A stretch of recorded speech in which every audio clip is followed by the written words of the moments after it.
నేను పిలిస్తేనే రావా? ఎక్కడికి పోతావే?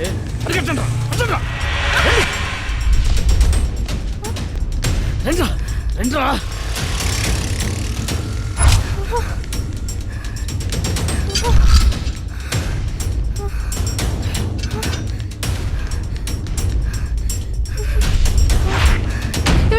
ఏమైందండి? గన్నుందా? ఎరా గన్నుందా? షాప్కి వెళ్ళి తీసుకురావాలన్నా. దీపావళి గన్నేగా మీరు అడిగేది? కాదండి, ఫైరింగ్ గన్. అంత అవసరం వచ్చిందండి? మీరు నన్నే చూస్తున్నారు, నా వెనుక చూడట్లేదు. బానే ఉందిగా. అయ్యో, నా వెనుక కాదండి, అక్కడ చూడండి. వీళ్ళెవరు? మీ ఫ్యాన్స్? ఫ్యాన్స్ అయితే పెన్నుడతాను కానీ గన్ ఎందుకు కొడతాను? ప్రాణాలు తీసేసేలా ఉంది.